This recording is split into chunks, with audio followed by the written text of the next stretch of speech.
and more to deterioration. Sahal, sure, Sahal. I'd like to get your response. You've seen, I'm sure, you're in the UK. And Mr. Mahani, would the government in this country or any country in the world lay its arm for terrorists or for people who are picking up arms against the government? Do any country in the world say, okay, terrorist, okay, fighter, okay, even if you have a right, would you have a right to pick up a gun and shoot a government troops? My friend, when I said that there is credibility, I'm talking about thousands of peaceful demonstrators that are still in the regime prisons. I'm talking about thousands of activists that have restriction on their travel, on their coming back to their country. And you know, you are concentrating on one part or one element within the movement, and I agree with you perhaps in that, but you are ignoring perhaps the larger picture. Okay, now number one, we need to stop that war. This war on our country need to be stopped. So internationally, is the people who are supporting, arming, and giving money to these terrorists have to stop facing.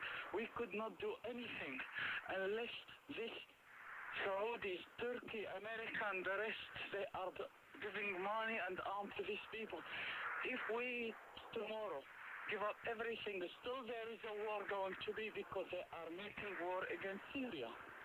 Now, how do you want us to fight this? By getting more outlaw people into the street and then give them arm in their hand and let them fight the government troops. Okay. From listening to both of you, clearly there is a problem here. So where is the solution to the problem? Let me start by asking Dr. Al-Mahin to tell us what you think the solution is. I think the solution is not even with the hands of the regime. Syria definitely is facing a very, very deep crisis. And what the regime is trying to do is just to re-establish its position. Well, it's trying to now, for the first time, to speak about something, but unfortunately it's lacks credibility. I think start with is international consensus. International consensus especially between the Russians and the Americans, and I think that is coming in the next few months perhaps, and I think that will be very good starting. So you're saying that the solution needs to come from outside? Is that something that you will agree with? The keys for the solution, I'm not talking the solution, the details of themselves, maybe the conditions that would allow the solution to flourish and to be fostered. What about you, Sohal? What about you? What do you think? I agree with him. Actually, the problem is now, because it's from the outside, we need help on sitting on the table and discussing the situation. Now, if the Americans stop supporting and arming this group, they will be tomorrow finish this group. Because these people don't want peace. They only know to pick up the gun and go and shoot people. And they are only there. They are not interested neither in democracy nor in anything. They are a gang group. They are going around. And they are being just big to do this job. So the people who are behind them need to be stopped. So it will be the problem stopped. Right. Okay. Thank you very much for making time to speak to us. We've been speaking to Dr. Talal Al-Mahin and Soleil Kadmani. And I know Sahal there was saying Americans were arming the rebels, but of course that has been negated by Americans. That's where a lot of the discussion is really, whether there should be military action of whatever stripe, but it's not there yet. But we do thank them for having that conversation. It's you're going to get to hear the issues more up front and centre here on Newsday. The time is 5:17 GMT. And we've just got this news in from Iran. Iran's Deputy Foreign Minister has welcomed President Assad's speech as a step forward towards peace, and that Syria's genuine opposition, as he calls it, believe that the current crisis can be resolved through political measures instead of violence.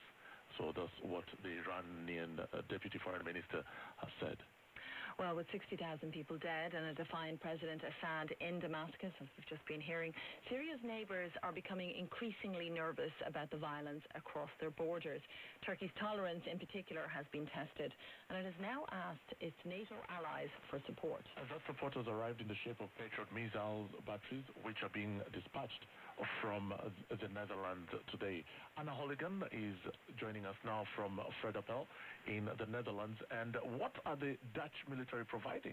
Well, they are providing the most sophisticated missiles of their kind. These things can shoot missiles out of the sky. So Patriot stands for Phased Array Tracking Radar Intercept on Target, and that basically explains what they can do. They can intercept incoming fire.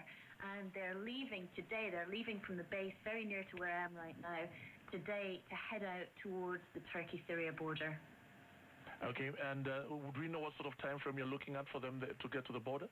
Yes, it will take them around 12 days. They're being shipped out there, and we're going to see today 6 convoys, each of 25 vehicles. So this is a huge amount of technology that's being shipped out there, and it was called in after a number of cross-border attacks, but they've been keen to stress that this NATO deployment is purely defensive. Okay, thank you. Anna Holligan speaking to us from Fredapel. That's the story that's developing. We'll obviously keep an eye on it, and you will hear it first on Newsday if and when it becomes available. You are listening to Newsday from the BBC World Service. Gerard Depardieu is back in the news just days after receiving a Russian passport. The French actor has travelled to a region of harsh winters, the Stalin-type prison camps, and a cheaper tax rate than his homeland of France. On his arrival, Mr. Depardieu paid tribute to the country of his new nationality. Je suis un citoyen du monde et j'ai la chance d'avoir un passeport russe. I'm a citizen of the world, and I'm fortunate to hold a Russian passport. Many people love Russia. Those who say bad things about Russia, about President Putin, have never left their own country and live in the past. Well, joining me now is Svetlana Kudnitsia, who is a Russian fashion and culture journalist and social commentator for the internet business site, Daily Online. Well, you're very welcome to the program, Svetlana. Tell us a little bit more about Mordovia. Well, it's quite a remote country, and it has its own language.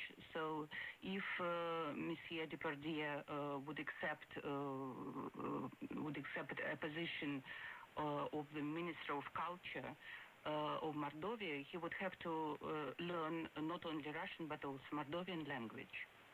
Well, could he be a minister then, perhaps? He might go from actor to politician? He suggested that he would have some time to think about this. Well, why was this particular area picked? We saw some of the pictures of Gerard Depardieu, being congratulated by Vladimir Putin, but why Mordovia? Well, luckily he didn't wake up something more, somewhere more exotic, like say Northern Korea, but. Well, might be because Mordovia is quite famous for its interesting honey food and even something which reminds wine. Oh, wine! So it's a wine region as well. We were hearing in other editions of Newsday that is the secret to a long life, so that's a good thing. And now there's lots of people, rich people, coming to live in Russia, I hear. How do Russians feel about it? To evade taxes, I should add the addendum. So they're very, very welcome, of course, but let's see the situation from the practical point of view. What about exchange, say, one French head, one Depardieu's head for several Russian heads? So how many of them it could be? Maybe 1,000 a year, because it's quite a big head. Quite a big head for quite a small tax rate. 13% is what we've heard it is in Russia, from instead the proposed 75% that they were talking about in France. That was rescinded, but apparently they're ready to put it back on the front burner in the coming year, sometime in September 2013 in France. So Svetlana Kudnitsia, thank you very much for joining us. This is Newsday on the BBC World Service, 5:23 GMT. Howard Smith is hardly a household name, but as a long-time writer for the Village Voice newspaper in New York, he got to interview the people in the late 60s and the early 70s who shaped an entire generation of pop culture. For decades, the unedited tapes of his intimate conversations with Lennon, Clapton, Zappa, Joplin, Warhol, among many others, lay buried in his Manhattan apartment, but now they've been unearthed. BBC's New York correspondent Matt Wells has been listening in. Ronnie, shut up! Are you recording? Mm-hmm. You are? Really incredible. I mean, if you could... You're not hearing about a time. You're in the time. There's no fog of 20 years memory. You know, it's not talking about 1971. It is 1971. Documentarian Ezra Bookstein is custodian of Howard Smith's old magnetic tapes and the man who's brought them back to life online. Howard Smith was a Village Voice journalist and had a column or a page in the Voice called Scenes, part of the culture but also a critic of it. He was a journalist and he was interested in topics that are usually taboo: drugs, money. He would really dive into the sort of dark side of touring. Listening to the interviews, you get to know the person in a way that's completely unscripted. So it's pretty intimate and confessional. Yeah, he really had a way of getting people to open up.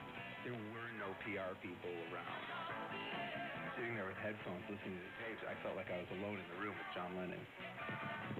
You know, in spite of your dedication to sort of a pacifist ideal, the world does seem to be going the other direction. The Arab-Israeli war, the thing in Greece and Vietnam. It's not going anywhere. It's static. Violence wild. Which goes back to my thing. Maybe there won't be peace ever. But listen, I believe this decade produced positive things. The whole youth movement, the whole... What has the youth movement produced? I mean, I'm aware of the youth movement more as a marketing concept, it seems. What about Woodstock, man? What has Woodstock produced? It's after Woodstock. Not after Woodstock. Woodstock itself. Come on, come on, come on, come on, now touch me, man.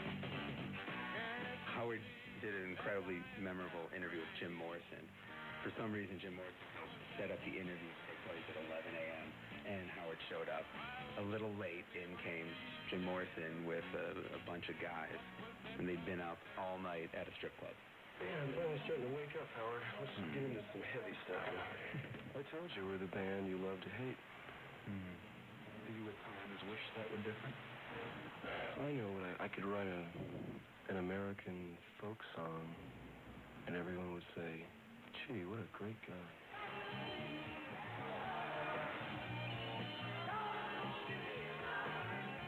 You know, I've got to I'm responsible in a way. This is the first time I had a responsible part in any group setting. I've got to live up to it. I mean, if I chicken out at this time, you know, I cop out to myself too, you know. Eric Clapton, at the beginning of a tour of the United States, Derek and the Dominoes. This is the first time Layla's being played. And he's just so intimate, and he's so articulate and thoughtful. And he's literally, at the end of this interview, a limo waiting to get him to the stage. Where does it have to go? Oh, really?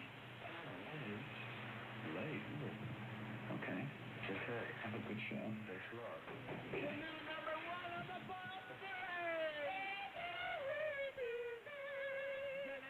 Howard knew Frank Zappa.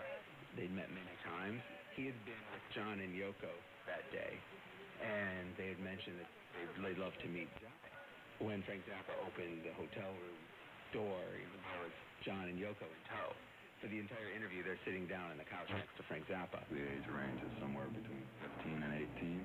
Those people are ready to respond blindly to any sort of thing that you're going to do that makes them clap, makes them laugh, makes them grunt, or whatever. You sound so cynical. I still can't get away from the feeling that you're doing something for people you don't have any respect for. So why do it?